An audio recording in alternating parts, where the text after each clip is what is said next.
Hello. Hi, everyone. Hi. My internet says it's unstable. That's not good. Yeah, we'll see.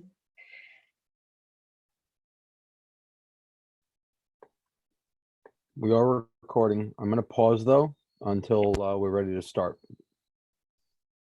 We learn.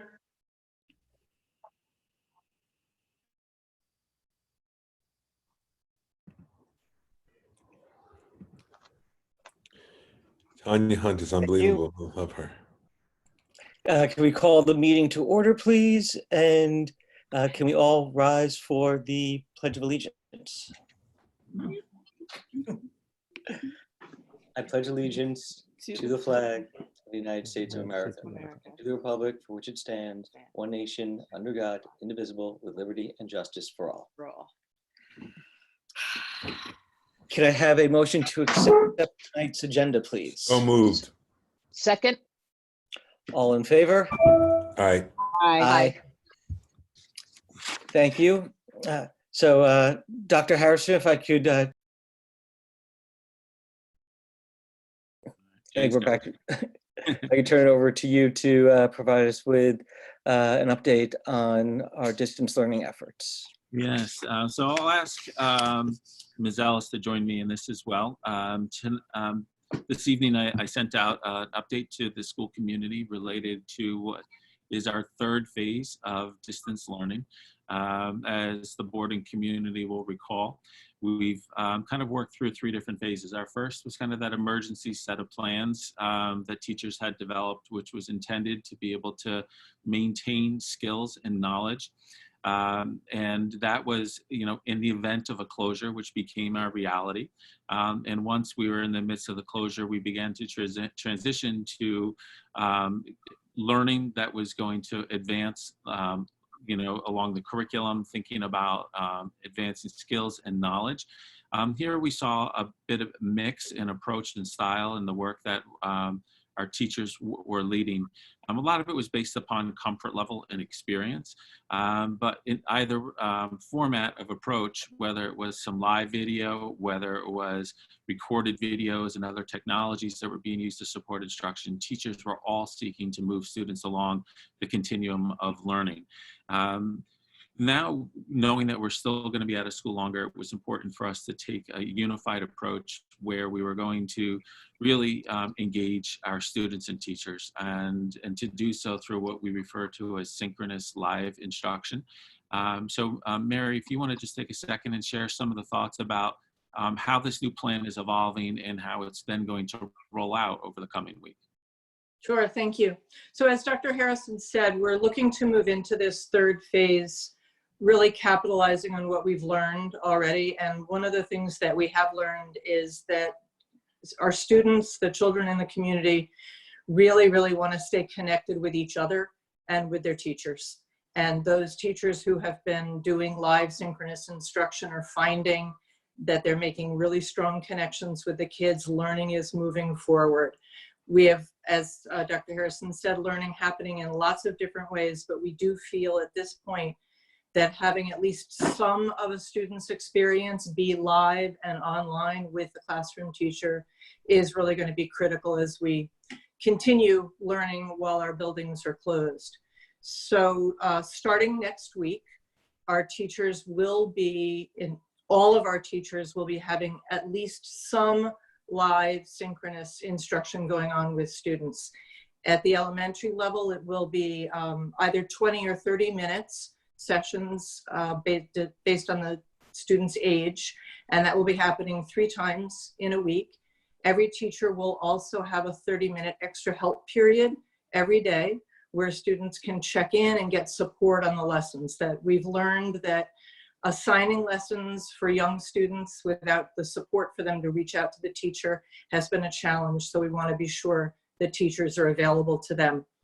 At the middle school and high school, we're going to be running a regular schedule, but it's going to be compressed with half of the periods happening every other day and the other half of the periods happening on the others. So It's an interesting opportunity for teachers to see what it's like to teach in that every other day mode.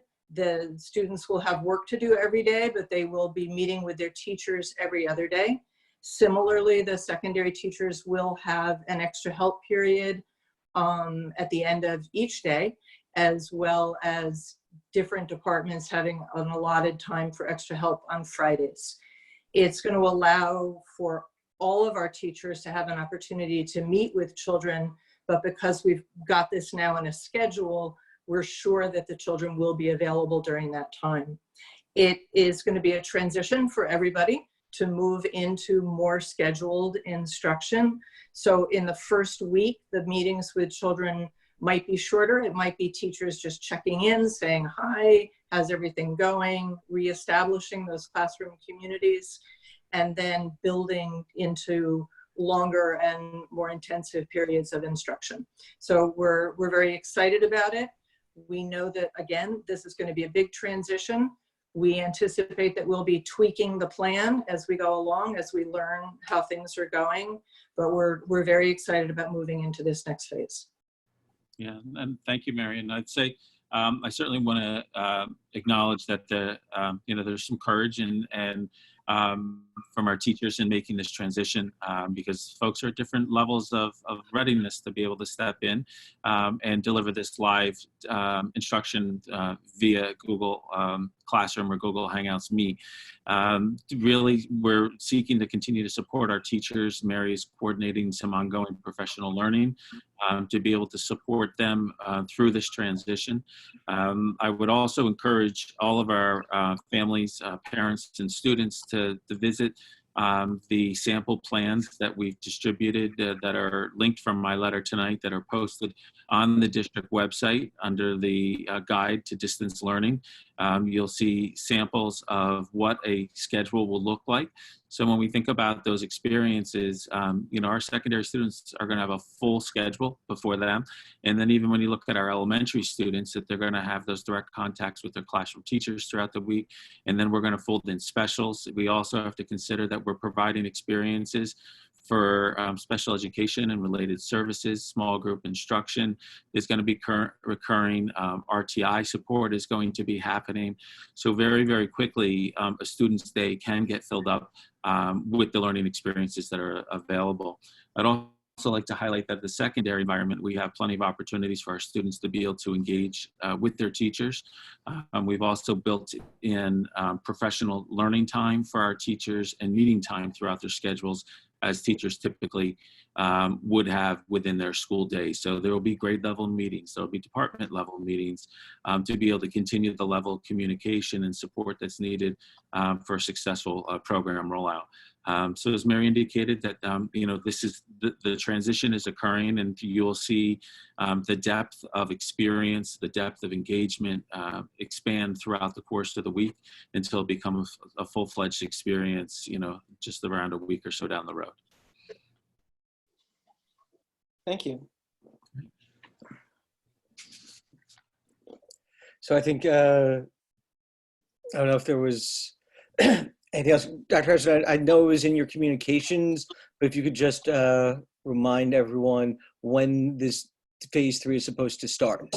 Yeah, so it's going to be phased in over the next week. So you'll begin to see the teachers will begin implementing the individual schedules that we rolled out. There'll be specified communications that'll be going out from each principal to the parent and student community in the secondary level. So the live sessions are going to absolutely be beginning next week. Some teachers are going to be increasing it throughout the course of this week. But as Ms. Ellis indicated, that there's a learning curve, so there's a growth element here. So teachers are going to be focusing on building some classroom community and culture again, engaging students in and around the learning before we jump in right with the full-fledged teaching and learning. I want to be clear to kind of manage expectations, because teachers are going to be at different places. Some will hit the ground running from day one and will be teaching dynamic lessons, and others are going to be finding their way. No right or wrong. The goal here is the end point, and that we are going to have live interactive experiences with our students on an ongoing basis that are going to be curriculum based, that's going to support student growth and learning for the remainder of this period of time. that we are in this period of closure. As Mary indicated, I also just like to remind that there are going to be some tweaks along the way. There will be adjustments to schedules and plans as we fine tune things. There will be feedback I'm sure that we'll get from students and parents and teachers that'll inform our approach moving forward. So we're looking forward to it. A lot of folks are anxious for the transition, but we're really confident at the end of the day it's going to be a great experience for all of our kids. Great, thank you very Really much. question, Mike. Go ahead. Are we allowed to ask a couple questions here? Let's try to keep it brief, but yes. Well, what I wanted to sort of do is like sort of walk through one of the schedules to help parents understand. I know, there are some people with the PTA watching, there's some parents watching this meeting. Like if they could sort of help, understand, if we could like walk through one of the schedules just to sort of understand what that looks like from a parent end to manage at the homes in the home. And I thought, maybe we could share like the Dow's Lanes one that I saw on the website looked great, very clear. Once you get into 4th and 5th grade, there's a lot of stuff in there that I think it might be beneficial just to walk through one of the samples. Yeah. So I would say what we've presented are samples, and I fully expect what's going to come out from the schools are going to be a little clearer and easier to follow, especially when we look at what's going to be happening at the upper grades. So Brian, if you would like me to go ahead and share, I could pull something up, and Mary and I can walk through that if you'd like. Right, I mean, I guess the question is, if it's not a final schedule, I guess we just need to be mindful of that. So Just bear with me a second, please. Like pull up the 4th and 5th grade one, because that's where it gets a little more complicated with all the So extra David, I stuff. think one of the reasons that the 4th and 5th grade one might look a little more complicated is because Mrs. Tapnick included in here exactly which classes would be attending which specials on the given days, and the other schedules don't have in their public schedule quite that level of specificity. Yeah. So No, I understand. I just thought it might be helpful because Sure. these are now posted on the website. Yep. If, like, for example, I'm looking at it on my other screen. Okay. I'm looking at Monday. It says 8:05 to 9 service providers, 9 to 10 service providers. Yep. Like, So what does that Dave, mean for bear with parents? me. Dave, we're going to display and we'll walk through that. And by the way, if you're looking, you're seeing my screen. Shout out to our music department, 2020 Best Communities for Music. So you follow the link on the website there, and you'll land at our Parents Guide to Distance Learning. Kudos to Ms. Ellis in developing this really dynamic resource for parents. I'd highlight there's a number of things here that should be previewed by parents. I'll be consistently referencing this in my future communications. But communication strategies, methods that a parent can use to support their child while learning at home. Some of the new documents that were added today, Distance Learning Phase 3, you can see the new note, guidelines for live classes. So this is kind of like a, I don't want to say code of conduct, but some expectations and some thoughts that should be behind experiences for our students when they're engaging in live classes, feedback, grading, assessments. Then we have, of course, athletics, and the kudos to everybody involved. So what David's referencing is if we go to distance learning, and you can see a narrative to the plan. And so as we scroll through, we can see a sample that's very clear and concise as to what's happening at Dow's Lane. The programs function differently. So you'll see at the elementary grades at Dow's Lane, you'll see how they are broken out by grade level. So if we scroll, Can I just ask a quick question? So for example, if I am a parent of a grade 1 student who receives reading interventions between 8:30 and 9:30 on Mondays, I'm going to be contacted and connected to that service provider in some way, right? yeah, so the teachers will be reaching out via Google Classroom. That'll be sending invitations to the parents and for the kids to engage. So there'll be schedules that will be set up. Right. So if we're looking at, this period of time that I'm highlighting here, David, or Monday as you referenced, yes, those actual classes are being scheduled. So when we look at those experiences that we follow Tuesday, for example, we're going to have children, and this is, again, looking at grade 1, that are going to be involved in a classroom lesson to start the day, 8 to 8:30. Students that receive RTI support, so maybe extra help in ELA or mathematics, will have a session during this period of time. Service providers, so this is would be services that are delivered per IEP, could fall into this space. And then you can see children have a physical education period. And then teachers will be coordinating at 1 o'clock an extra help session. So teachers will be available for any students and parents to be able to check in to provide levels of assistance there. So we can look similar structures as we get to grade 2 and grade 3. And you can see again how the specials are broken in, and in some cases you can see it was kind of deliberate, trying to pace the day when Project Lead the Way or where language falls in to back off on the direct instruction models. Here we're looking at Main Street School for grades 4 and 5, and it follows a really similar model. And where we have the related service providers, it's just more time broken out because the services are a little more differentiated by student need as the kids get older. But where the real difference is here is rather than just having a block that would say, if we're looking at 2 to 2:30, for example, specials, it's actually breaking out the difference in what the actual specials are at that given time. One thing that we're doing from an alignment perspective, we have to think about all the different pieces. Like if we're making a master schedule for a school, we think about when kids are going to eat lunch and trying to find where these break times will fall. So we are providing different breaks during the day. We're also aligning, if we look at this break time that's occurring at 10 to 11, well, it's not by accident that this time also aligns with meal distribution times. So kids can get meals or family members can get meals for them. So on the back side of it, there's layers of planning that went into all of this as well.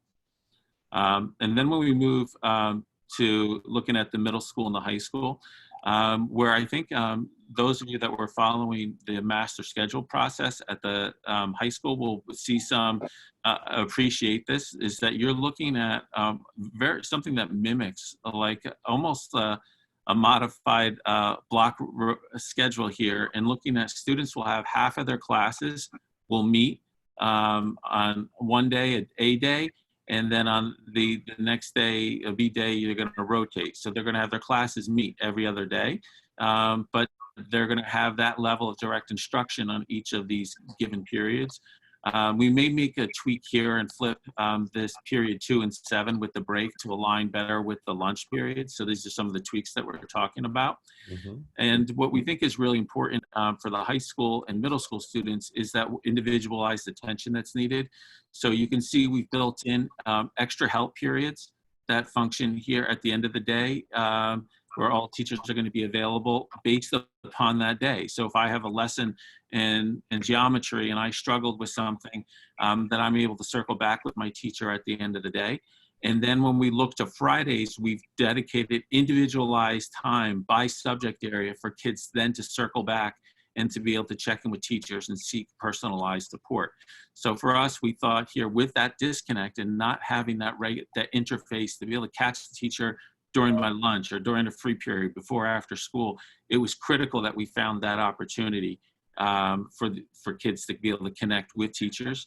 And during this period of time, we've also found that we're able to have, so where it says, if we look at example on a Friday, just to give example how meetings are occurring, Friday during that 9 o'clock slot, we're looking at math extra help is happening, but also during that period of time, our administrators are going to be holding department meetings. So they may be, that Juliet and Matt might be meeting with the English department during that period of time to focus on that week. What you'll also know is, so this is kind of a public facing schedule, that when we look at our schedule beginning, we're very deliberate in thinking about our day for our secondary students beginning at 9 o'clock. In some ways, this is not only a way of piloting in a small way what a block schedule may look like, or with the A day, B day schedule, but it's also looking at that opportunity for later start times and helping our kids be able to rest up a little bit and provide some flexibility there with that 9 o'clock start time. That also means we have a flexibility for our teachers before and after the day. And what we've done at the secondary schools is that we're building in a PD period where every day we're going to be running professional development opportunities after school to be able to support our teachers' work on a daily basis. So we've built in models to support kids here and support teachers. Thank you very much. I really appreciate that. And I please, on behalf of myself, I'm sure others as well, thank you to everybody who participated in such a really thorough and detailed plan. Yeah, well, thank you. Thank you, David. Yeah, thank you. And I just want to say that I do want to give a lot of accolades to our teachers. You know, now more than ever, they're going to be balancing really being driven by a schedule, which is going to make their personal lives and balancing the personal and professional all that much more complicated. So I want to give a shout out to our teachers for all the hard work that they're going to be doing and navigating this process. But we, you know, as we said, we anticipate there'll be some changes. We look forward to rolling this out. Again, it's going to be phased in through next week. And some teachers will be at different places than others, and that's to be expected. But we'll make a couple tweaks as we need to, and those will be communicated by the principals as we move along in this process. The one thing that I'm proud of is that, you know, when we look at the amount of contact time that we have, we match or exceed what we're seeing in every one of the school districts in the area. So our students are really getting a fair amount of direct instruction or direct contact with their teachers, which we're really pleased with. Yeah, no, I really thank you very much. I think parents will very much appreciate the scheduling, you know, it'll help them at home. Yeah, good. All right. So I'm just going to stay in this mode, if you don't mind, Brian, because it'll make the transition to the next component of the meeting a little smoother. Perfect. Well, thank you for that. And I turn back to you for the next component of the meeting, which is the continuation of our budget presentation. So take it away. All right. Thank you.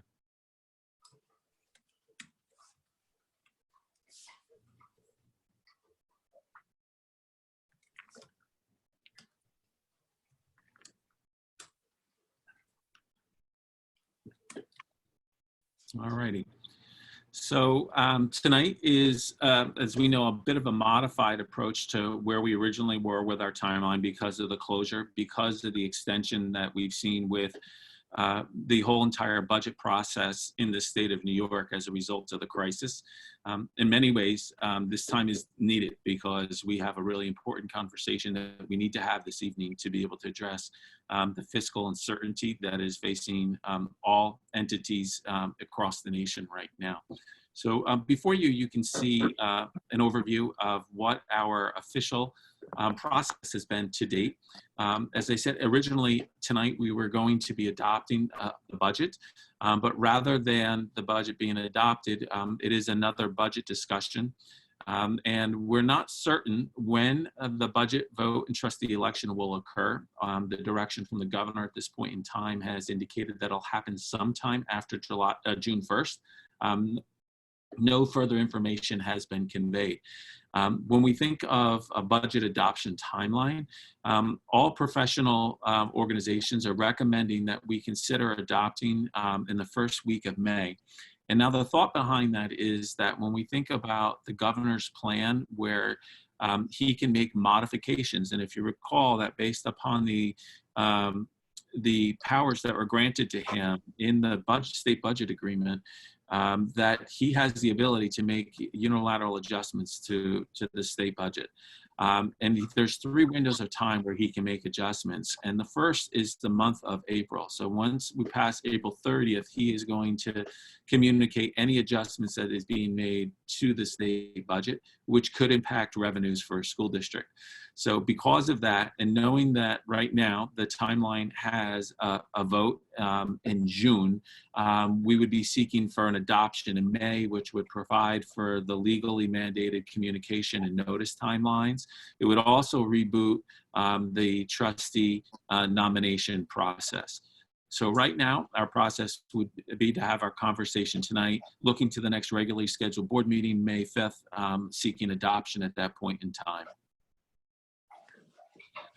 So that said, a little bit of an overview of the work that we've done to date.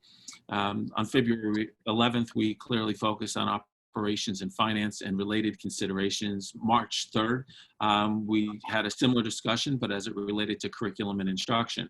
At our last meeting 2 weeks ago, we focused on what the proposed budget was, and we made a number of transitions. And in that presentation, we kind of took you through the entire budget process.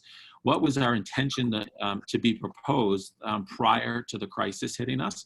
And then modified proposals that we had that were based upon the adjustments that were being made in the revenues that the district was anticipating to realize. Then kind of bringing us forward to where we are today. We've taken an even deeper dive into finances. We have a clearer sense of the challenges that will be facing the district. So as a result, we've made further modifications, in particular to our revenue. So at this point, I really want to pause for a second and draw the board's attention and the community's attention to discussions that we were having in the last meeting. In the last meeting, I recommended that we only fund 2 new initiatives, one being a social worker, and the second being a shared service security consultant to be able to guide the district in its next phases of construction. As a reminder, that is not only a shared service, but it is aidable through BOCES, so it realistically will only cost the district in years 2 and beyond roughly $20-some thousand. So it's not a huge ask. But we're, in addition to those 2 considerations, we were talking about, well, gosh, we have extra space in the cap. We were having a conversation around the idea of not utilizing those funds, but essentially leaving them in the bank, recognizing that there would be challenges through the year, that there could be shifts in the level of revenue that we would be realizing, and that based upon that journey and what we realize in finances, we can make adjustments. If revenues declined, well, then we could offset those revenues by utilizing some of those funds. If revenues remained on target and there were monies there, we had 2 options. We were thinking about, we could look at one of the considerations that were in the original list of recommendations from last week, or we could utilize that money to move into surplus to be able to support the district in years moving forward. I want to say that right now, due to where we believe we are financially, that second set of scenarios isn't possible. What we're looking at now are shifts in our revenues that are really bringing us to a place that we can fund those 2 considerations and then really have a balanced budget. That additional flexibility that we spoke about 2 weeks ago is no longer there. So before you can now see an overview of where these adjustments fall. And the vast majority of this you can see is a negative, right? The parenthetical numbers represent a negative. So interest earnings, we're anticipating an additional decline of another $20,000. We're looking at sales tax decline of another $133,000. And, that's an area, if the economy does begin to recover and the restrictions are loosened throughout the course of the year, we may see greater funds there. But we're being conservative now and saying that we're going to have $133,000 fewer available from state tax, sales tax revenue. From state aid, the storyline here with the governor's budget was that we were going to not have reductions in aid at this time, and I want to underscore that at this time, that we were going to be funded at the current 1920 level, so we weren't going to see a decline there. So there was, typically a school district is anticipating that we're going to receive more aid from each and every year. Irvington, not a lot of aid, but you anticipate getting more funding. So there's no additional state aid there. And initially we would have projected some. We're also looking at reduced BOCES aid on expense-based purchases or services. So the fact that we've been closed for this period of time, the fact that we anticipate being closed for a longer period of time means that we're utilizing BOCES COSERs or BOCES services less than we would have. We're not expending the funds now, which is one way we could say a positive thing, because those monies will roll towards surplus at year's end, but we will not get aid back on those expenditures that we're not making. So our BOCES aid will be reduced for next year, but that reduction could potentially be offset by building of surplus funds at the end of this year. The one other area that's worth noting before we get to the final line here is that while they indicated that there was not going to be a decrease in aid, we know that there was a decrease of $68,000, which is being offset by the federal pandemic aid. So it's an offset, so it's really not a cut. So rather than coming from the state of New York, we're going to have to go through some form of process. We anticipate it would be a grant-driven process with some forms of accountability and reporting on the school district side, but that there will be a wash of that $68,000. But what really stands out, and I'm pointing to it now, is this 18% higher match for residential students. Typically, the state of New York would pay a percentage of residential tuition for students that have significant needs that are in a residential special education placement. Where this was not highlighted in the budget process, the state actually shifted 18% of those costs for residential tuitions, and we currently have 3 in Irvington, to the school district. So that has driven costs up. So when we look at the combination of reduction in BOCES aid, the offset of that pandemic aid adjustment, and that 18% higher match, we're seeing a decrease in revenue of $246,000. So the sum in the revenue change that we're looking at is $331,000, which magically comes close to aligning with where our tax cap falls.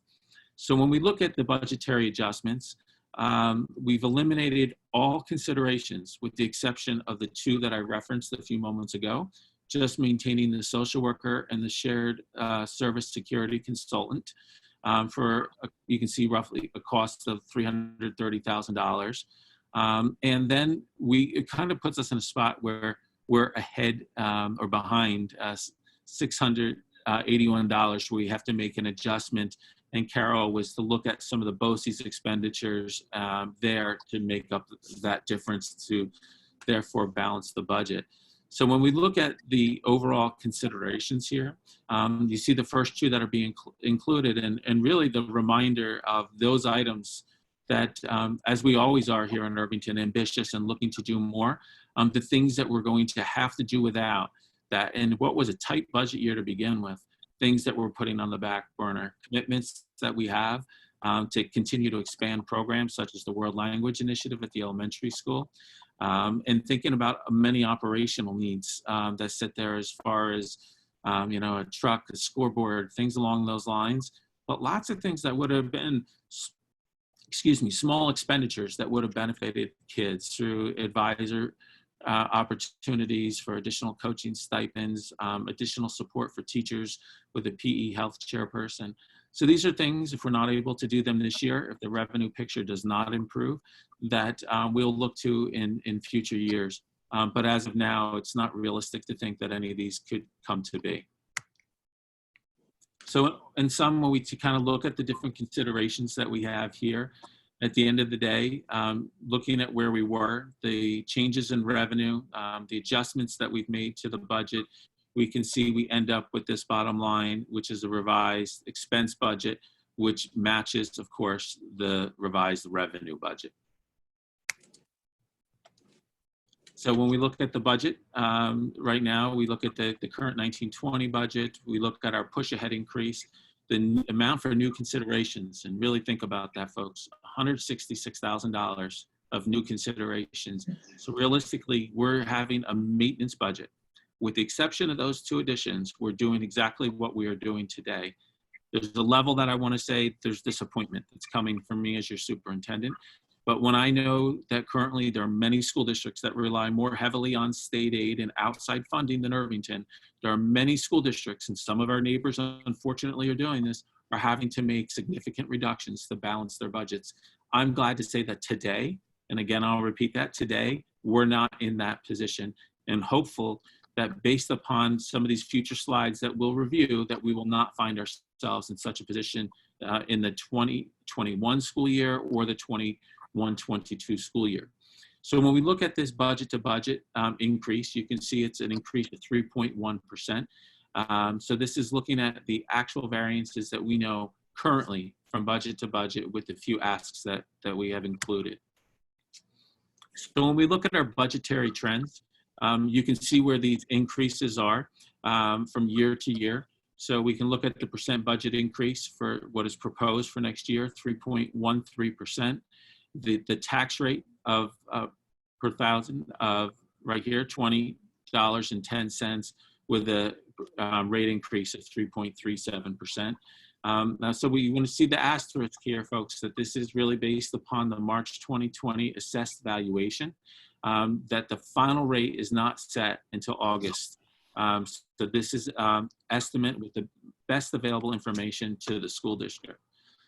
So this slide is a lot to process, so I'm going to pause and give everyone a second to look at this because the numbers seem a little funny, and I needed Carol to really walk me through this and explain it. So when we look at where we were, August of 2018, you can see the assessed valuation, the school taxable valuation for our school community being $2.813 billion. August 2019, that number increased, as you can see, to almost $2.9 billion. In September, however, so we're looking at 1 month jump, August to September of 2019, you saw those ratables increase almost $50 million. But what has happened now is looking at what has happened in this period of time, and I draw your attention to the bold font on this screen, is that this is information directly from the Town of Greenburgh assessor. Her exact words are on this screen, that this adjustment and the decreased value, assessed valuation of our community of roughly $37 million is the result of small claims adjustment reviews, so SCARs, looking at tax cert adjustments, as well as changes in exempt properties.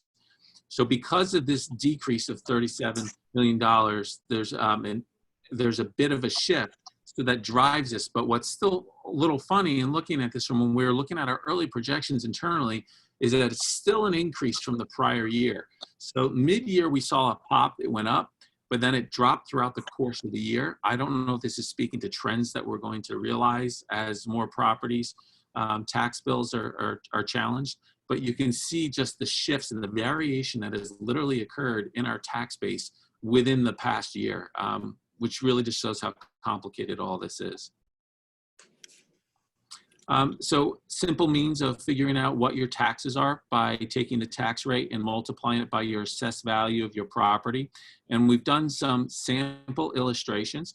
So that is assuming that your home was, you know what that assumption is here, is that if your house is one that did not have a change in any of its assessed value from year to year, you can take a look at what that comparison would be by using last year's, the current tax year, on the right here, 1920, looking at the comparison for this year, and you can do the simple math to acknowledge what that increase would be as identified on the right-hand side of the table. So before I referenced that idea of surplus a couple times and thinking of monies that would be unexpended this year as a result of the school closure. So that money moves to different places, moves to a surplus. At the end of the year, the board has that opportunity to determine where that money goes. So this is a slide that I don't want to go through in significant detail, but there is a fund balance and that we maintain. The state allows for up to 4% of a budget to be retained in the fund balance. That really rate is important for us right now to be at that 4%. Certainly a district can refer to it as a safety net, but at the end of the day, it's important for that to be there to show that the district's finances are stable and secure, because we're going to be going out and borrowing for the community approved capital projects, and this will put us in a better position for borrowing rates. You can see how that it can be used through the course of the year as well. It actually uses cash flow as we only receive our revenues a couple times a school year. By being able to use the fund balance, we avoid interest and costs associated with short-term borrowing that would come into play. There are fiscal stress ratings that are issued by the Comptroller's Office. In Irvington, every year that I've been here, it's just getting better and better. So really credit to the boards of education and the good work in our business office. However, we need to differentiate between what the fund balance is, this true 4%, and what the reserves are. So we have a series of different reserves that are utilized in our school district. We have the tax cert reserve, and you can see where our balances were as of June, and the reason for the use of them. We have a workers' comp reserve fund, capital reserve fund. I wanted to note that the capital reserve fund, where we created this going back, I want to say 4 or 5 years ago. This is the one that requires voter approval for the use of those funds. And this was created with the intent of thinking that we were going to need at some point in time to be able to replace the turf field, the actual carpet itself. So the investments that we're making there through my initiative, ultimately the board and community may choose to use the money in a different way, was to build in a system where we would have the monies without causing fiscal stress to the district to replace that field. We have the employee benefits and accrued liability reserve. We have the retirement reserve, which is newly created by the board last year. And this is something that will be critical for the board to fund in future years. And then we have the assigned, which is appropriated fund balance that we support a budget from year to year. And that 422,000 figure is something that is currently in this year's budget and funded for next year as well. And then encumbrances, things that are carrying over from year to year. Open purchases that we're looking to close out as we roll from one financial year to another. And then finally, that unassigned fund balance, which is the 4% that I spoke of before. So a picture of where we are today. So if you look at that balance as of June 30th, 2019, that will mirror the slide that I just had before you. But we're looking at the second or the middle column here, estimated subtractions. These are funds that we're withdrawing from these accounts through the course of this school year. So, looking at tax cert and workers' comp, that is looking at the payment of claims in those areas. When we're looking at the employee benefits reserve, that's looking at utilizing that fund to pay employee retirement benefits, where employees are able to cash in accrued time for a certain value per their contracts. So realistically, we see that fund dropping about $937,000 at this point in time. So if we were to look at schools truly reopening on the 29th, which is the date the current closure ordered by the governor would expire, we anticipate that we'd be able to have the excess funds of roughly $950,000. So in doing so, you can see, and these are just ideas. Ultimately, the board can make a recommendation where we could have funds, allocate these funds. But very clearly, the recommendations that you see from administration here are areas where we would look to have some real impact in the coming year. One that I think is going to be a significance is looking at the retirement reserves, knowing that we're going to see a good year come off of the 5-year trend average that's utilized for setting the rate for the retirement funds, that we know that we're going to certainly see increases there. So whatever monies the board can potentially put into that would be significantly impactful in years to come. So as we said, this only looks to where we're going if we were to open on April 29th. I don't think there's anybody in Irvington that thinks that we're going to be opening on April 29th. So the longer that we remain in this mode of closure, the greater that surplus is going to become. So that $950,000 will continue to grow through this period of time. However, it's making some assumptions. It's making assumptions that we're not going to be directed by the governor or any other state agency, that we have to pay certain contractual obligations that are not being paid at this time, like transportation. Our transportation contract specifically says that we pay for a service. It's not a blanket contract from one day to the next, what we pay them. It is based upon service and fuel costs. At this point in time, transportation company is not transporting our students. They're not utilizing fuel, so there's no costs there. However, there's always that possibility the state could come in and direct us to make some form of payment in that area to help be able to support and sustain the transportation industry. We do know that our transportation contractor, Royal Coach, has advised the school district, as well as a number of other school districts that they transport, that they're not looking to renew their contracts, which means we'd have to go out to bid for transportation services next year.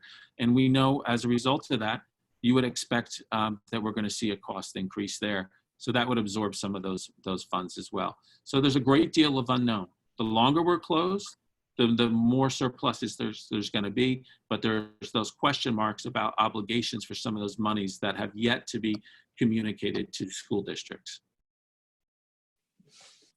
So if we are in a position where whatever format of vote, whether it's traditional going to the polls and, the old fashioned pulling the lever or pushing a button, and a budget was to fail, and typically a school district would have the opportunity to go forward with a second vote.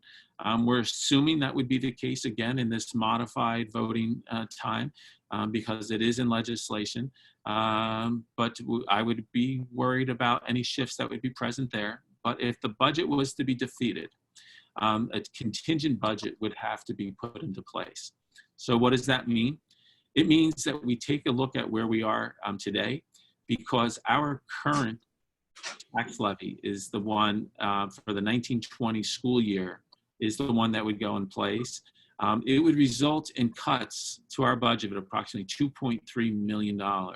So I want you to think about that, $2.3 million. We can use a rough figure of a teacher being $100,000. So that speaks to the critical nature of this budget being approved, because it will sustain education as we know it in Irvington. It'll be the work of the board and this administration over the past 8 years to build what has become known as one of the best experiences in New York State. We do not want to dismantle that. There would be dramatic effects on staffing and student programs. We wouldn't be permitted to utilize the community to utilize buildings. We couldn't have any capital projects, any capital improvements, unless it was of an emergency nature. We do not have enough fund balance to be able to offset these types of cuts, because we would be near broke if we had to do that. So it speaks to the critical nature of developing a budget that is supported by our school community. So that said, we kind of pivot into some overview slides and looking at an overview of our projected revenues from current year to next, and looking at the projected variances. Again, some of these state figures could shift. We see that additional federal aid that's been added for next year. There could be more monies there, but if there's more monies there, I can assure you that means that there's greater reductions in state aid that is coming in. The projected tax cap and the formula for this year. An overview of our revenues. And of course, here we are looking at that 90% figure, that we're looking at 90% of the operations of the school district being in a relatively affluent community sits on the backs of local homeowners. Expenditures by category, again, year to year comparison, dollar variance and percent of the budget is represented here. And again, we're looking on my phone. Looking at really, we're in a people's business here, and the cost of our business is truly in people, and that our staff and staff benefits amount to about 73% of the school district budget. So in a comparison of revenues and expenditures, and the thing that's all important is to see this zero here at the bottom of the screen to identify that it is a balanced budget, as was reflected on the slide before earlier in the presentation, that variance right here of 3.1%. So what are next steps? Next steps, while there's uncertainty about the levels of funding, is to finalize a proposed budget. A budget adoption by the Board of Education. Our target date as the administration would be May 5th, and I stated reasons for that before. Once we get into a place where the board is set, and let's say tonight the board is comfortable with where we are today, recognizing that there may be shifts that come down the road based upon revenue changes before May 5th, that there's lots of work that we have to engage in preparation, and you can see distribution of the property tax report card and legal budget notices that we would have to prepare and begin to communicate with the community. And then of course that all important budget vote and trustee election. So that said, that is the discussion for me this evening. Mr. Friedman, I'm going to leave this open for, if we can, for the discussion at this time. Thank you, Dr. Harrison. That would be helpful. And I'll start by calling on my fellow trustees with any questions. Maria, first. You're on mute, Maria. Sorry about that. How did you know? Okay, thank you. I have a question. I'm not sure what slide it is. It doesn't matter.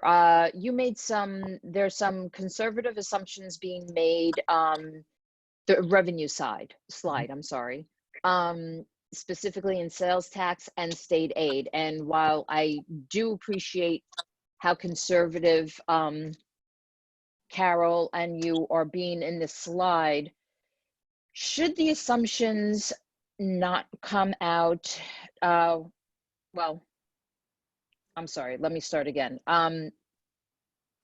If our sales tax revenue and or our state aid comes in higher than what you're assuming, is it safe to say that that the monies will, if there's new monies, it will not be spent towards any of the considerations that are now tabled? At this point, my recommendation would be not to. So let's say, sales tax is something that does have a big question mark. But I think when we're looking at the overall fiscal uncertainty across the state, that my recommendation at this point in time would be to save that money. And if there's excess funds, to leave it in surplus to carry forward for years to come to be able to offset any declines in revenue that could occur for the 21-22 school year. Okay. I also think that this year is going to present a lot of curveballs. I think that the state's going to be in fiscal crisis and that there's going to be uncertainties throughout the school year. So we could get some surprises that could surface through the course of the year, not based upon what's happening here in Irvington, but outside sources that would provide funding, whether New York State or the federal government. Right. And I do appreciate it, and I hope it doesn't come across that I do appreciate how conservative you're being, and I want to be conservative. So I'm not saying let's go spend it on those considerations. I just want to make sure that, like you said, I do think that there are going to be some other unknowns that might come our way. And given, some of the monies that we're saving right now during this pandemic, it's only going to help us in the long run. Right. The only thing that I would just like to say, I would like to hope that we're wrong with some of these assumptions. But what my real fear is that we aren't conservative enough. And that's when we're going to have to rely on those surplus funds to be able to support us moving forward. So we're looking at these numbers here, and in our estimation, they will balance the budget for next year. If it's worse than that, we're going to be relying on additional surpluses to be able to offset expenditures for next year. Okay. And you're referring to the savings that we're seeing now from schools not being opened and our current reserve funds? That is correct. Yes. Because I agree with you. Well, I don't know about these assumptions. I do think we are going to be hit with some other unknown costs come in the near future, and we will be relying on our reserves. And I also think some of our going forward, our retirement teachers' retirement contributions are going to go up as well. So that's going to come in handy. The only thing I ask is going forward from the previous considerations, specifically the coach stipends and the advisor stipends, I would like to see somehow the monies are found in the existing $65 million budget to fund those two asks. Those are two considerations that you put up there that in all of my years, I've never seen us cut or not add clubs or teams that the interests have been there. We've always found the monies for them. The robotics team, for example, that is something that started with the students. I believe they started in a particular student's basement. This team has grown. They worked very hard to find an advisor. I know I believe the IEF paid for them last year for that advisor stipend. And given in the scheme of things of a $65 million budget, I believe it's just under 18,000. I would like to see somehow you find the money in the existing budget to fund those things. So Maria, I would just quickly answer that every year when we do in September, when we look at who's applying for the coaching positions and the stipends, there sometimes is room because someone might come in at a 0 step as opposed to being on that 8th step or something. So if it's a new advisor, so oftentimes there could be a little bit of room there. I always budget for the highest, that in case everybody were to stay exactly the way they are. But it does seem to see that every year there's a little bit of room there, and I bet you we could probably do that. So I will definitely keep that in mind as we go through the year. Yeah. Okay, great. Yeah. Maria, just for clarity, now that I brought this next slide up, specifically, you're talking about the coaching stipend here, which was to provide flexibility to add another sport where there might be interest. I think in the initial presentation, I referenced field hockey and swimming in areas where we saw growth possibly. And then down here where we're looking at advisor stipends, and the ideas that have been suggested was robotics, as you indicated, and also I think a SEAL biliteracy program for our high school. Right, correct. But the coach stipends, I believe it was JV wrestling and JV field hockey were the two sport teams. Yep. Right. Great, fantastic. Glad to hear that, Carol. Thank you.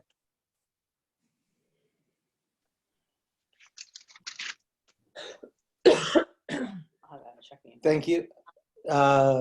Maura, you're next in line. Thank you. So to start with, I wanted to say after listening to last night's presentation with the local and state politicians, it certainly seems as if the uncertainty that you've noted and the continuing uncertainty is really forefront in everyone's mind as far as how things will play out with the state. Just the sheer number of decisions that remain to be made this year that can impact us seems really daunting. And I am truly sorry that you have to contend with them. I know that the transportation one, I wondered if you could talk a little more about, because just so that the public understands a little more about it. So if we are to, as was said, that we would be looking to bid the work again, does that mean 2021 we would be bidding the work, or? More, if I may interject, because I want to handle this carefully, because these are always areas that could end up being very sensitive or litigious. So essentially, we have a contract today that we are not paying on. So there's cost avoidance because there's a service that is not being rendered. And as the contract is written, as laws are scripted in the state of New York, we're prohibited from making payment on that contract. If there was to be, based upon that, there would be cost avoidance that would roll forward that would go to surplus for next year. there is always that possibility that there could be some executive order or other legislative action that would require us to satisfy all or a portion of that contract. So that, based upon that, there is a question mark as to whether or not we will have all of those funds available or a percentage of them. Our current contractor, Royal Coach, has advised the school district, has advised the quad, the operation of that is comprised of our 4 districts, that they are not taking their option to renew the contract for next year, which we had anticipated it being at a CPI increase. But so instead, they are telling us they're essentially going to void that contract. That would bring the district, the quad, to a position where we would have to bid our transportation services again. And I think it's a reasonable assumption to see that we would have a relatively grand increase in what those operational costs would be. Otherwise, Royal Coach would not be canceling the contract, but would be renewing at whatever the contractual increments would be. So this is 2021 that 2021, yes. So we would have to begin a bid process if things were not resolved, that we would have to begin a bid process this spring for services that would be in effect for the opening of school. And as you can imagine, if it was a different contractor, that transition is difficult. During my 8 years, we had 1 year where we had a different contractor, and it was a very difficult transition with all new staff, buses, and communication systems in place. So it would be an arduous process, one that we hope we can resolve. But if it's one that we have to undertake, we're going to do it, and we'll do it successfully. Thank you. My other, I'm just trying to see if there's anything. I'm sure someone else will get it, so I'll just give everyone else a turn. Thank you. Yep. Thank you. Michael? Thank you, Brian. Chris, Carol, Mary, thank you, and to everyone else involved in preparing the presentation. Just taking a breath. You know, every year there's something, right, that's we're trying to navigate. It usually feels like whack-a-mole. This is a whole nother level we're dealing with this year. So thank you for all your efforts to try and grasp all the ramifications. I just have a couple of preliminary questions and then one big question. I remember a few years ago, there was a lead pipe scare throughout New York, and districts everywhere had to replace their pipes, and you know, there was cost associated with that. Can you remind me, did we ever get reimbursed for that, or was there any aid related to that, or did we just all districts pay out of pocket essentially for that? We actually did get reimbursed for our costs. We had minimal costs with that. Most of our lead tested well. Most of our faucets tested well. We have only a couple. I think we ended up maybe, I forget the exact number, $10,000 of expenses, and we did get that back. It went into building aid. Because at first, what I couldn't reconcile, I couldn't figure out where the difference was, and I finally figured out it was the lead money. So yes, we did get money for that. That's good to know. Well, that undercuts the point or the question I had, but you know, clearly we're in a tough year where the governor is but it's good to know we got that aid. That the governor, and as we heard in our town hall for folks who were on it yesterday, and as Chris, you were sharing, our aid numbers could be revised at 4 different points over next year. I think, you know, the articles, in addition to the ones about just the tragedy of what's occurring, are also talking now about, well, how do we get back on our feet and start to reopen, you know, businesses and obviously school buildings. And I certainly, for one, don't expect us to see our school buildings open. I know there's nothing official. We're waiting for the governor and our new 7-state consortium that's looking at strategies. But you know, clearly there's a lot of health measures we have to start thinking about. There's some ones that we can easily anticipate, a lot of new sanitizing dispensers, is there some planning, some thoughts already, and some that might increase spending related to health measures? Or we also know that there's probably going to be guidance about perhaps significant measures that we may have to pay for. So with all the lists of costs, I just wonder if we're anticipating already some things that we want to do, and the need for being able to pay for those things. Some that we can anticipate and some that we will be surprised with. Well, we are keeping track of our expenses that are related to cleaning. We bought additional hand sanitizer dispensers, although we had a fair number, but we bought more throughout the district. And I'm keeping track of the overtime we've been spending to keep the schools clean. That was mostly in February and March when this started. I had a lot of overtime, so I've kept track of that. But and then additional like cleaning solutions and things. But other than that, at this point, we haven't had that much. But it is a possibility for FEMA to reimburse us. I'm still reading all of the documentation that goes along with that. I have a feeling there's going to be a lot of strings, and we may not qualify. But I will certainly keep tabs of all that expenses, Michael. Yeah. And there hasn't been any committee or planning to explore other things we might want to do. There hasn't been a focused effort, and I want to say that as much as we want to be back in school, as much as we anticipate there to need to be planning there, we've been working around the clock. Like you hear everybody in every public agency say, right? We're working around the clock. Yeah. Just to manage our operation as it is today.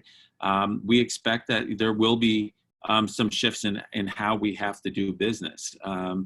And some of the conversations that I can tell you in the superintendent circles that we're starting to have is what does that start to look like, and trying to speculate what that guidance could be. So on high levels, I think we could go back to our township administrator who is making suggestions about digital equipment that would measure folks' temperatures as they came in and out of buildings, to utilize equipment such as that, to other measures that I'm thinking that might even be more practical needs is how do we take a cafeteria where you could potentially have a few hundred kids or 150 kids at any given time and come up with systems to be able to break down that larger group. So I think there's approaches that we can take that through the creation of operational systems that we can address a lot of these types of items. So when we think of our restrooms, you could look at potentially different door handles if they were compliant, that the doors, different types of hinges, so the doors would swing with a push either way, so you're not grabbing a knob. Or is there going to be flexibility and latitude that you could actually prop a bathroom door open, knowing that how our bathrooms are situated, you look down a hallway and you're looking at a tile wall. You're not looking into the privacy area of a restroom. That there could be extra approaches that we take that mitigate risk in school buildings that are operational and systemic in nature.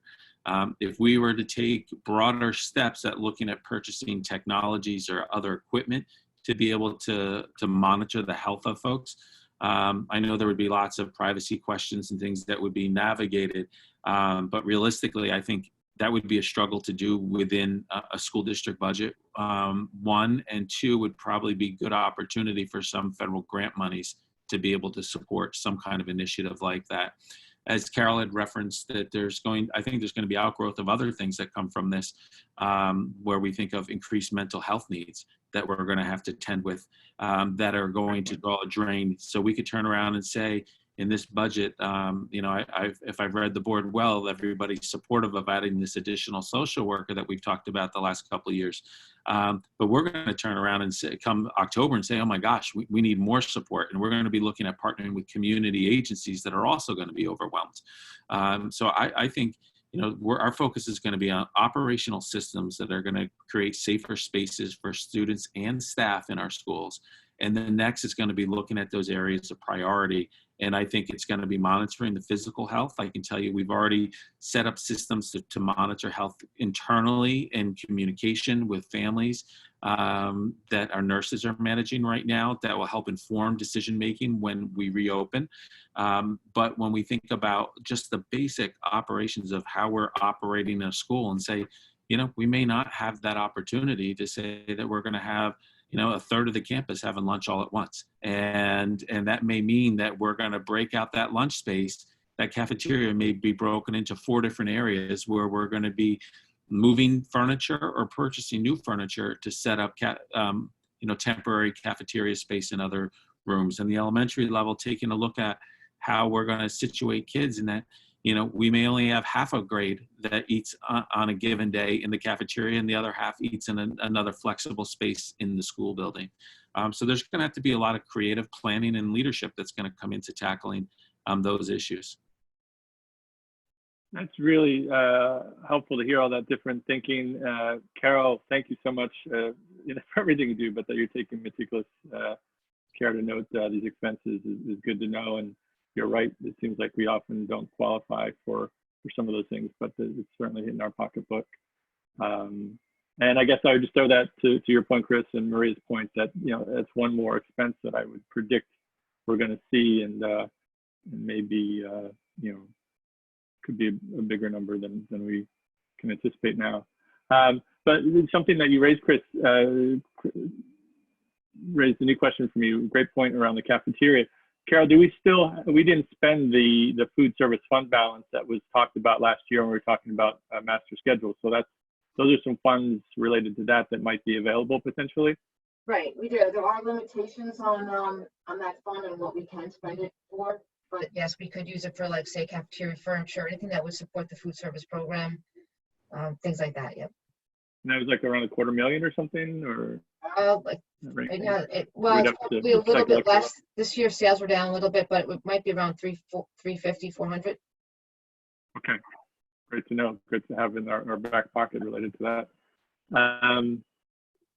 I was wondering, to your point, Chris, that the estimate about savings from building closures runs through the end of this current closure period. Because we are in a budget cycle here, is it possible to get an estimate of what it might look like if we went through the end of year? Yeah, and I could certainly, we have those back of the envelope numbers right now. And, you know, I think, you know, I want to be cautious in making those projections, but I would say fair to say that you could look at realize another $500,000 of cost avoidance if we were to remain closed. Okay, that's good to know. Obviously, there's a lot of variability, as you shared earlier. To your point, also, Chris, I fully support adding the social worker. It's such a priority. It's been a need, and we can all anticipate the need will only be greater next year with the circumstances we're looking at. So, I'm whatever we have to do to shift around in the future, that's an ongoing position I think we'll need. Regarding the security consultant position, I had a question. It's definitely helpful to hear that the cost decreases significantly over time. That's something I don't know if I was aware of, and certainly influences my thinking about that position. What I wonder is, with the delay in you know, SCD being able to respond to our safety-related construction projects and all our projects, and obviously the challenges related to actually bidding and implementing construction projects and on a timeline that still makes it through the summer. When we're looking at delays, that's something that you shared with us at our last meeting. And I just wonder, it seems to me that security consultant position, a lot of the work would be around planning and implementing protocols related to that new construction, because we're really talking about changing, really, especially at the campus, the middle school, high school, so much of how people move through the buildings and in and out. It seems like that position might not be needed for the full year. I mean, is it a possibility that we reconsider and reduce the number there, put on hold as you described it last presentation, with the idea that it's a wait and see really about where we get with construction projects.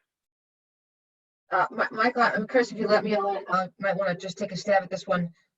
It's really, I mean, it's part of the capital project, and I know Chris mentioned that, but it's also a lot of other things. So we have our safety plans. We have spent a lot of effort the last couple of years really enhancing especially our building safety plans, which are very detailed, and they could be even better if you ask me.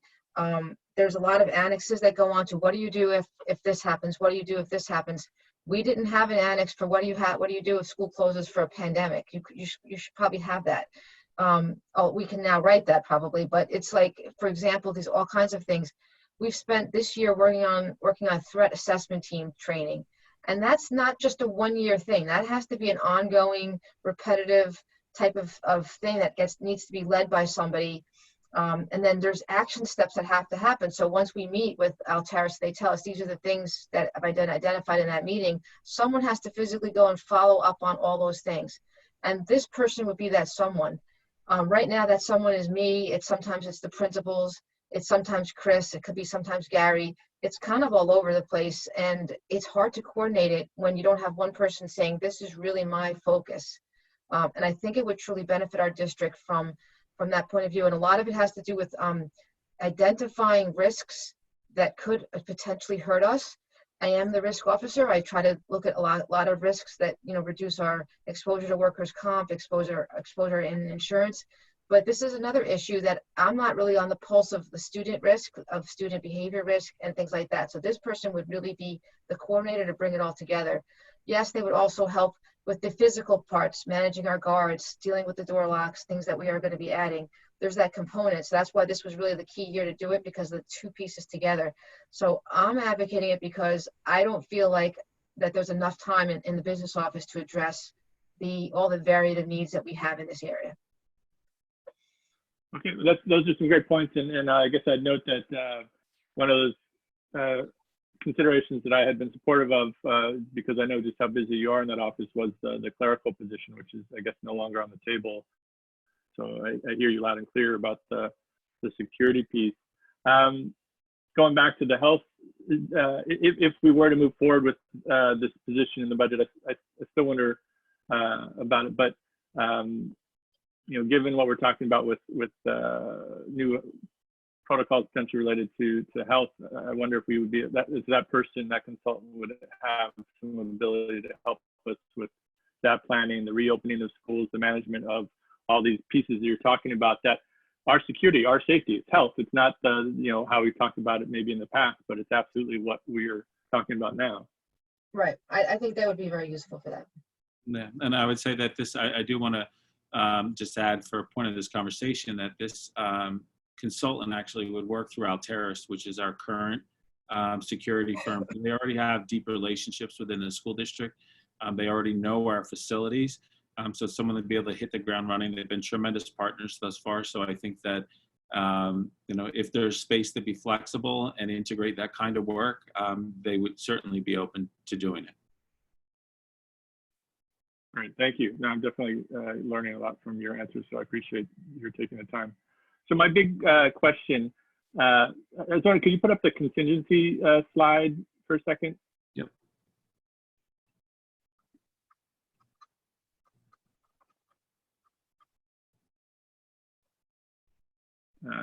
Yeah. I'm trying to find the number here. It's 15, Chris. 15. There it is.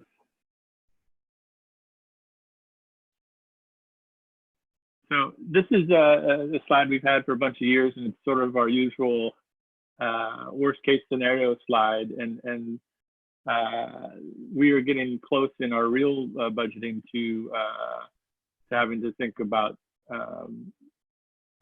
particularly as we look forward over the next few years with, you listed them all, decreasing revenues, challenging state aid, lower CPI potentially, definitely increases to the pension fund contribution that the district makes up when the markets don't hit their mark and they don't get their funding through that mechanism. You know, and I heard you loud and clear. I'm so glad to hear it. I feel like we need, as a board and an administration, to rally around the idea of maximizing our reserves to the degree possible. I know we're starting to get some.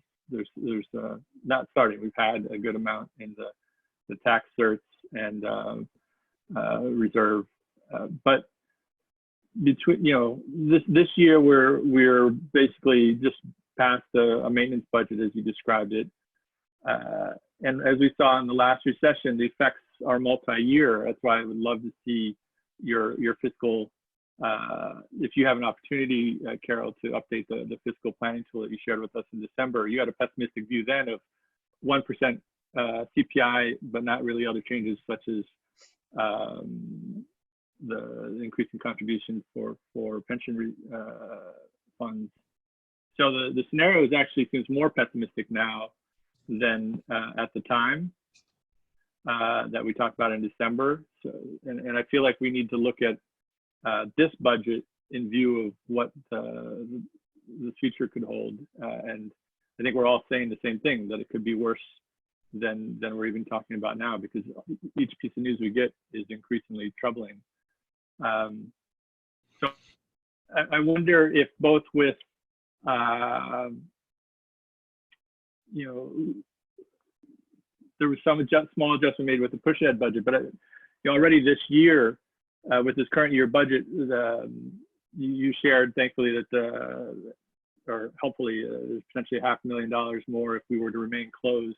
I hope that we do put that into reserves as well, but I think we have to take a harder look at where we can make additional savings, and I think your fiscal planning tool, Carol, could help us with that, because you know, if we're scraping by this year with not having to make the ability to maintain our programs and our staffing, we want to be able to do that. I think we all want to be able to do that next year and the following year and the year after that.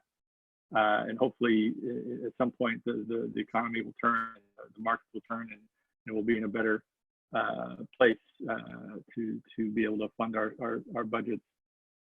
But you know, I think I'd ask us to, the board, the administration, to look at our push ahead budget. Are there areas where we can find some savings that would go into reserves? Are there additional savings from this current year budget that can go into reserves? And I think that money, to your point, Chris, should go into the TRS and ERS pension reserve, because to the degree that there's some difficult decisions we make now related to finding savings in this current year and in the push ahead budget, those are funds that we are putting in a reserve with the commitment to try and maintain our programs and maintain our staff going forward. Is that something we can do? Because it seems like we're going to need some big numbers. So I think between your planning tool and looking at additional money that we can set aside in reserves, that would be important for future years. Yeah, I think, Carol, there's always that opportunity as time permits to be able to develop the models and the projections to see how that plays out in, you know, 5 years down the road with the scenarios that we're modeling today. I would say that we've already taken measures that I think are considered within the monies that we're projecting for surplus. We've already taken measures right now by essentially freezing spending. We're not approving purchase orders unless they are supporting, you know, an immediate facilities operational need, or it's related to distance learning. Any other purchase order that was out there has been frozen for this period of time. We're not paying any monies out except for obligations that we have. We know that we're going to have costs that are going to come from whatever a high school graduation may look like. So if we're doing something virtual and we're producing some kind of a virtual event, there may be supports that we need to help us in that, but we may not have the rental of a couple thousand chairs that will then go into that fund. So Carol is currently modeling what those savings look like, and literally when a PO comes through, Carol's on the phone with me talking it through whether or not we need to fund something now or not, based upon the urgency and necessity for how schools are operating today. And Carol, I can think of one that we actually approved this week, and it was actually a grant-driven one where the monies were from an outside source. Right. It wasn't even local funds. The other thing I'll say, Michael, is that our push ahead budget is pretty tight. Like when I look through it, and when you see the budget backup detail that always accompanies these presentations, and I put online after every single presentation, and you'll see pluses and minuses in the push ahead. It's not like we just took the exact same money and rolled it over. There are things we took down. We didn't spend it.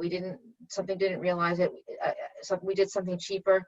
We've changed our contract in an area, and we ended up with a lower number. Those things all get taken into consideration and are updated before we start the next year. So our push ahead budget is tight. It's not like I could take a lot out right now and say we're not going to affect program. We are. So if we were going to do that, we would be affecting program. We would be cutting, something that the kids are getting now, which, makes Irvington so special. So that's where it would get a little more difficult. I'm always looking for savings. We do things all the time to create savings. And so that's, and we're going to be doing even more of that as we go on. We just are getting better and better at that. But it's not like it's a static, we take the exact same pool of money and put it forward. So we're just tight. We're very tight. We don't budget with a lot of luxury. We've never put a lot of fluff in our budgets. And so, the one thing that's going to help us in this, whether this storm is going to be our reserves at this point, managing them carefully, as I think all of you have noted so far that I've spoken, and from the last time. And I was encouraged to hear that, because that is the way to weather this right now, to take what we're not spending this year and apply it in the proper ways to help us keep our existing programs intact. I think when this happened in years past, we weren't in that position to be able to do that. We didn't have closure of school that helped us gain some money. It was a different situation. We ended up cutting a lot of positions, and we're just now restoring a lot of that. So it's a little bit different in that regard, that we have this little bit of wiggle room. I don't know how long it'll take for CPI to recover. I think it will recover. I mean, we're a strong people. We're a strong, united people. I think we will recover. But there's a lot of political uncertainty. There's a lot of economic uncertainty right now. So it's hard to really model. I will continue to model different scenarios, but it's there's no crystal ball here. So.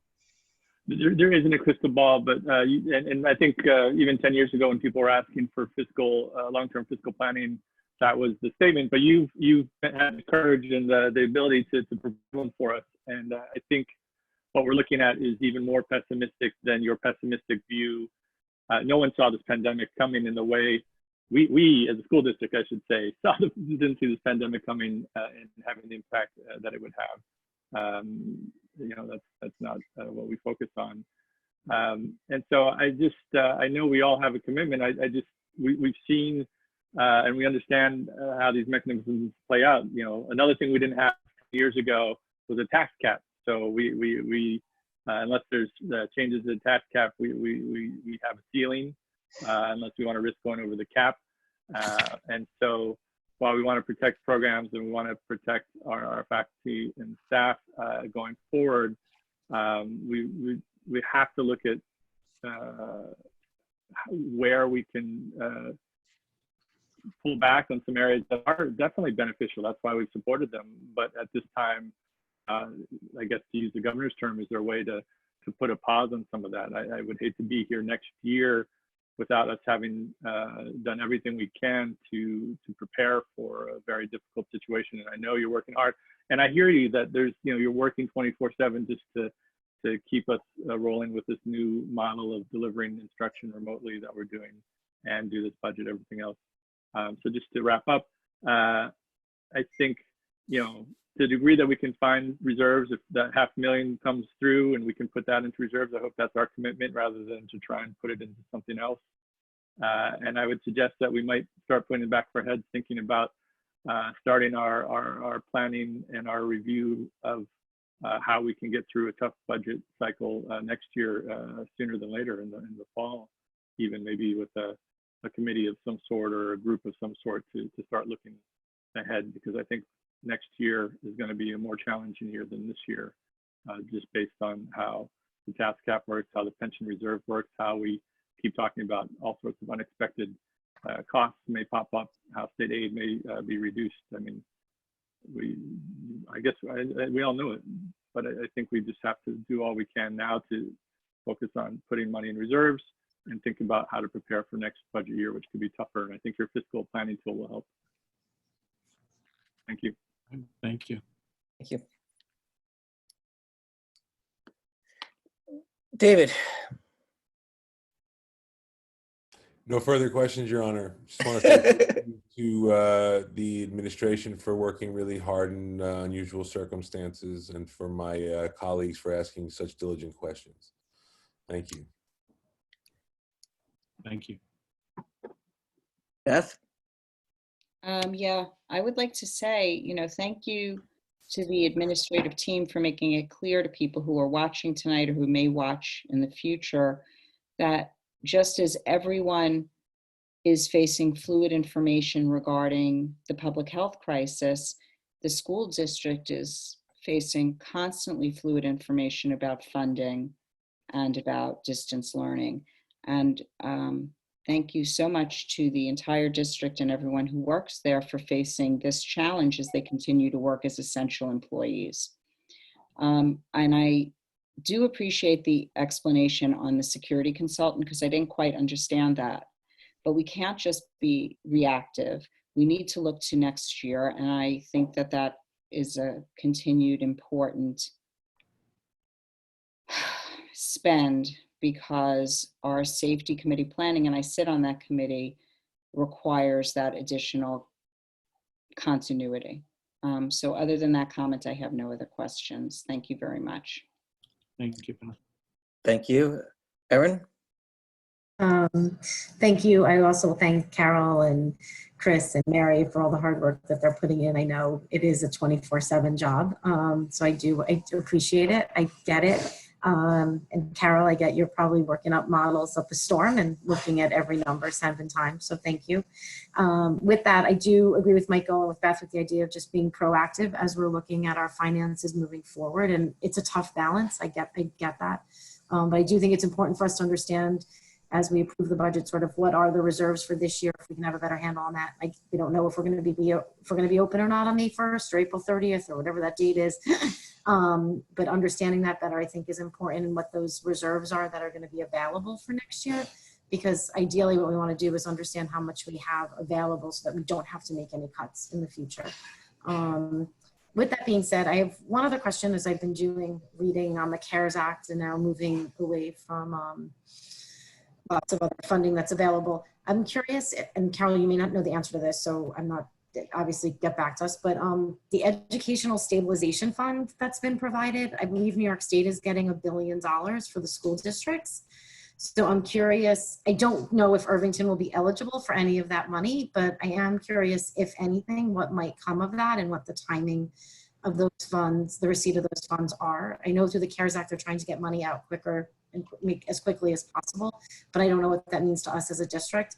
And then there's also, on a much smaller scale, the Governor's Reserve Fund, which is also part of the CARES Act, which would also give some money to New York State. Again, I don't know if our district would be eligible, but I'm just curious, as you get updates about that, to give us some information, to provide information on what the timing of that may be and if we'd be eligible for any of those funds, because that may help bridge some of the gaps that we're concerned about going forward. And the only other thing I wanted to ask about the budget is just to confirm that we do have money in the budget to support the HR function for next year. I think that's just important for everyone to understand, and for the community to understand as well, that there's money there as well to help support that function. Yeah. So Erin, I'll certainly allow Carol to respond to the questions that you directly addressed towards her, but with respect to the HR function, we're seeing that the investment in that additional attention to HR operations as an annual push ahead expenditure. So this year we budgeted $25,000 for support in that area. A good portion of that money was utilized for the auditor that performed the assessment in the district. But we actually are using the balance of those funds, or intended to use the balance of those funds, to actually partner with an HR professional that would be able to provide ongoing support and training for staff as needed moving forward. So that consistent amount of $25,000 is still in this budget moving forward. Thank you. And as far as the Educational Stabilization Fund, it's really hard to know exactly all of the language yet, and we're still, applying through that. But the $68,000 that you saw as the plus number against the $68,000 you saw as a negative number, my understanding is that's the number that's coming from the federal government. That's part of that Educational Stabilization Fund. So right now, that is our share of it, as it was predicted. It could be something that might not come. It may have too many strings attached. I really don't know yet. We're reading everything we get. This is where it's a little bit tricky because we don't know all the things. And I have to say that the anxiety that I think all of the administration has right now is working in an environment where you just don't know from day to day what you're dealing with. So I am starting the planning, the long range planning. I am working on the reserve management. All those things are happening. It's just that every day something changes and you're like, okay, let me just throw that away and start again. So we're doing what we can. We're reading what we can, and we'll just have to keep figuring it out. Again, if it'll make you feel any better, Carol, I've been on webinars on a daily basis where the host starts with, what I'm about to tell you will probably be outdated by the end of the webinar. So it's comforting. You wonder, am I just wasting my time, and when should I actually start paying attention? So I get it. So. Well, fortunately, we are guided by lots of good organizations, New York ASBO, the School Boards Association, the Association for Superintendents. There's a lot of good organizations that help us, Questar, that really do keep a pulse on this, and they do keep us very well informed. So we just read everything we can. Thanks. That's it. Thank you. Again, thank you, Dr. Harrison, Ms. Stein, in particular for the updated budget information, Ms. Ellis for the curriculum piece. I just had a couple really comments, not so much questions to, I recognize that, everyone is ready to almost to skip ahead past this year and look at next year. And we all want to do that, but I also think we need to be mindful of the fact that we don't know a lot about what's going to happen next month, the month after, and how things are going to progress. And I don't want us to spend a lot of time just creating iterations of models that may be outdated in 3 days or a week. So, I recognize that we all want to get there, but I think we, as a board, we need to be mindful that the information is constantly changing. And while we need to start thinking about next year, at this point, we need to get past this budget cycle first, approve this budget. And I think what we're hearing is that we're all supportive of this current budget, but that obviously the administration is constantly watching the landscape, looking to put into reserves whatever we can to put us in the best position we can for next year. I think it'd be appropriate early in the summer, hopefully once we have a little more clarity on where things may be going, to look at next steps and to be mindful of, before we start having a lot of commitments in the next fiscal year, what else we may be looking to do or need to do to try to set us up best for this time next year and be able to maximize our reserves. So, that was really the overarching comment I wanted to make based on today's presentation and hearing everyone's comments. I do recognize the amount of work that went into tonight's presentation and the amount of work that is going on, and we're certainly appreciative of it. But I think we all want to have a tendency to want to run, and I do think we need to walk first and then start running, so we don't just run ourselves into a wall. So that was all I want to say, and thank the rest of the trustees for their comments, but we'll go back around to see if anyone else had any follow-up comments or additional things to say. Brian, as you're about to transition to that next round of communication for follow-up, maybe if there would be feedback in 2 areas. It sounds like we're readying ourselves for a position that May 5th we would be looking to adopt a budget. But the one thing, other than some recommendations and things that are really thinking and planning, the one thing that I saw really coming out of this was a request from Mrs. Kashkin to look at finding a means to integrate the advisors and coaching positions into the final proposed budget. And even though we're looking at a small amount of money, I want us to be above board. And if the board is, I want us to be transparent. So if the board is looking at that as a priority, I would appreciate getting that feedback now, because we'll make those budgetary adjustments now. And so it would be represented in what we present and the board approves on May 5th. Yeah, I think we would like you guys to take a look at that, because as Maria said, in the past where there's been the student interest, we've tried to support those interests, but it's not a big financial amount. But at the same time, given how tight things are, we would want to understand what the trade-off would be and where that would come from, so we can make a final decision. But given the size of it, I don't think that should hold up the overall process. Great, thank you.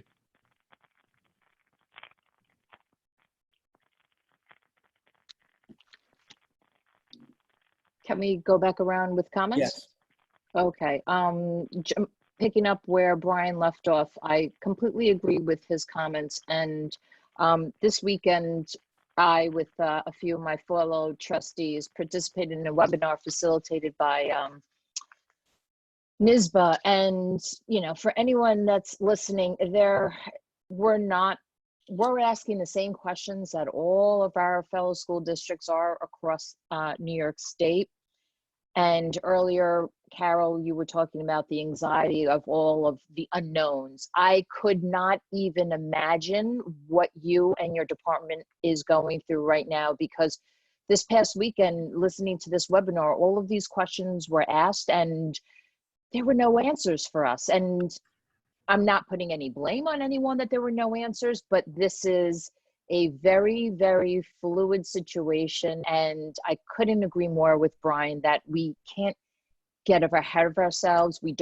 I don't want to see you wasting time on, different scenarios when it could change in 2 seconds. And there's a lot of stuff that your department and Chris and Mary Ellis, all of you guys are doing right now that's for the here and the now.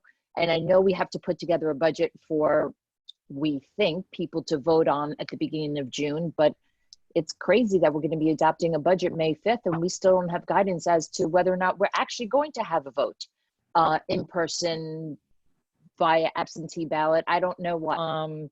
So I just really want to emphasize that I can't even imagine the anxiety that you guys are under right now. And I really do appreciate all of the work that you guys have put into tonight's presentation. And thank you, truly. Thank you. Anyone else who had a follow-up comment to this point? I guess we'll go with the old school raise your hand approach. Laura, did you want to go? Sure. Just in terms of expressing, starting to look at where we stand with the various asks, and assuming that we aren't going to see any more changes prior to the 5th. Of course, if we did, I guess I should maybe start by saying our current iteration that we're seeing would support the asks for both social worker and the consultant, security consultant. And it sounds like we would need to understand whether or not the other two could be funded. So that's kind of separate. But I do that with the assumption that we're not going to see any further changes in the budget. So there aren't any additional things that we can do before the 5th, information that we might receive before the 5th. And if so, I would just ask that we have an opportunity to reflect on that in public. So whether we need to call another meeting for 2 weeks from now or something like that in order to be ready to absorb that new information. Thanks, that's all.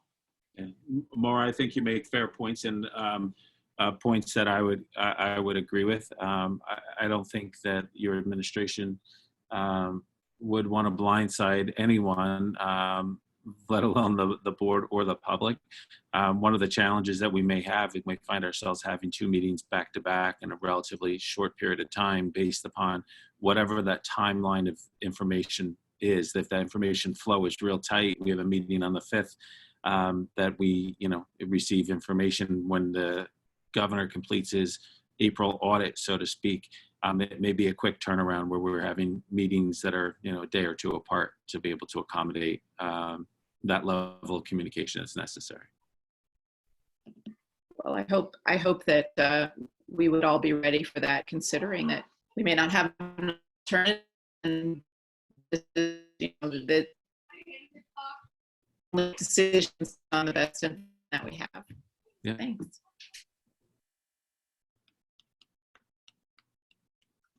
Thank you. Yeah, I just want to piggyback on Brian and Maria. I absolutely don't think we should run. We should proceed with the utmost caution. I think that's hopefully what we're hearing. Not hopefully, that's what Chris and Carol have shared. I think that's a number of our questions. I think there's not necessarily guessing. What the long-range fiscal planning does is tell us what our sensitivity points are. And the December model with the 1% cap and no other changes showed increasing deficits. So I think we should go forward with a sense of the impacts that lay ahead for us. We saw that in the past. As Carol pointed out quite clearly, there's differences. We have this closure, but we also didn't have the cap. And we do know that other expenses will increase, such as the pension contribution. So let's go cautiously. Let's commit together to maximize our reserves.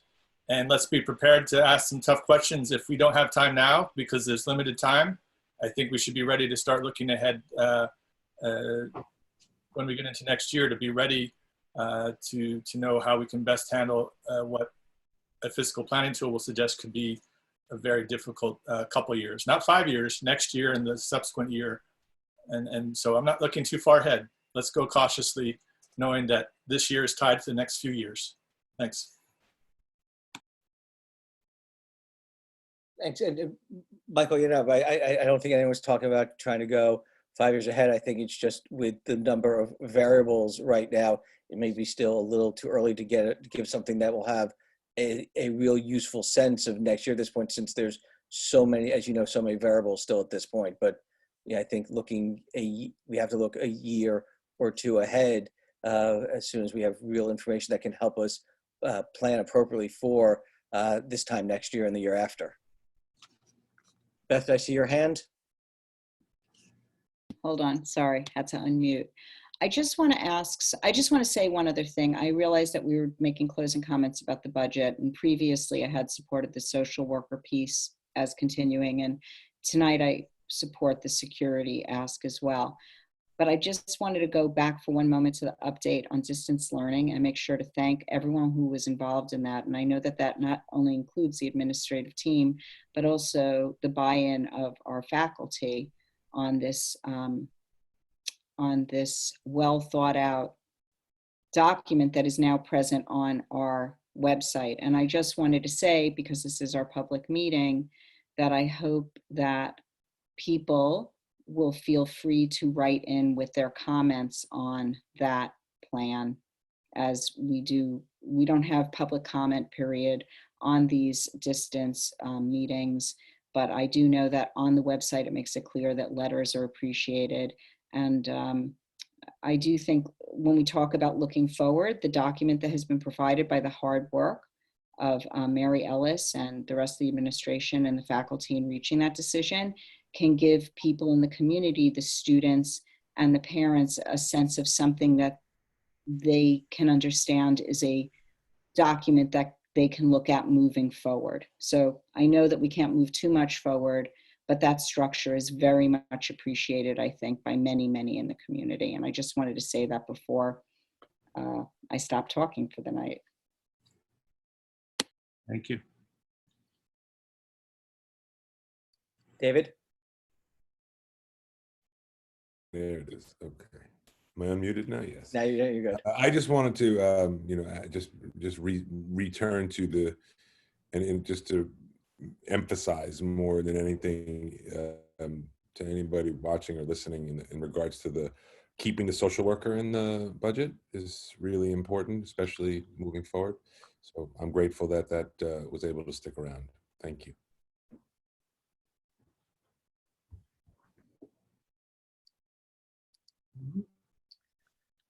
Okay, so I don't see anything else. So thank you, Dr. Harrison, for that presentation. I think Beth stole a little bit of the thunder for what comes next, which was this would ordinarily be a time where we would have the opportunity for community comment, but since we are proceeding in this format, there's not the chance to actually ask your comments or questions this evening. But again, if you email them to board@irvingtonschools.org, we will receive that question, and as we do with the questions that are received by the board at that address, we will then respond, and that will be publicly available. So please, if you have questions, feel free to put them in writing to us. So I think now we're at the next part of the agenda where we have the policy for approval.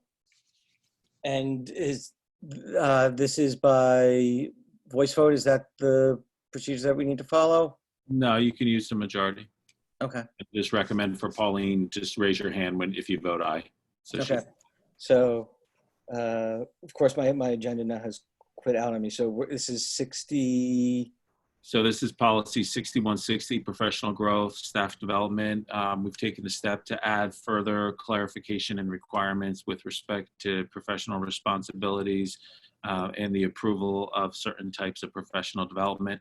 It also increases modestly the reimbursement for expenditures, which were quite outdated. For example, it was, I think, $10 for breakfast or $15 for lunch, which is near impossible to achieve in most locations. But most importantly, this policy puts greater expectation and standards in and around the approval of professional development opportunities that would occur outside of the school district. Thank you. Does anyone have any questions before we move to approve? Okay, so by show of hands and aye, everyone who vote aye. Pauline, were you able to get that? Who had the motion to approve? Oh, yeah. Oh, Need a motion? Yeah. sorry. I thought, can we get a motion to approve policy 6160? So moved. Second. Okay, again, all in favor? Aye. Aye. So next we'll move on to our consent agenda. Does anyone have any questions on that before we move on that?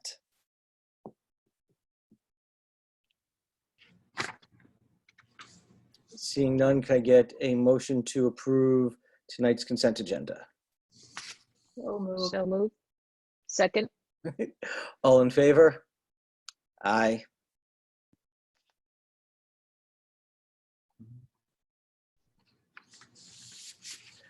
Pauline, you good on that? Perfect. Well, again, thank you everyone for tonight's presentation. I want to again reiterate the comments that some of the other trustees have made, not just regarding tonight's fiscal presentation, but also the update on distance learning and the work and thoughtfulness that's gone into that. And we look forward to the rollout of phase 3 this week into next week. And again, we do appreciate not just the work of the administrative team that's with us this evening, but also all of our building leaders and teachers and other employees and partners who are all working to try to guide us through this brave new landscape. We do appreciate and look forward to all of the wonderful work that will occur virtually over the coming weeks. So with that, our next meet. Brian, if I may interject, on Yes. May 5th, I also want to add that not only are we anticipating a budget adoption at this point in time, it is the annual tenure approval. So with tenure votes would be on the May 5th agenda as well. So I think that's something that we often note heading into that meeting. Thank you for that. And with that, obviously our next meeting is May 5th. It will again likely be via this electronic format is my guess, but we'll see where we are. And now can I get a motion to adjourn tonight's meeting, please? So moved. Second. All in favor? Aye. Aye. Have a good night. Thank you. Good night, everyone. Good night. Night.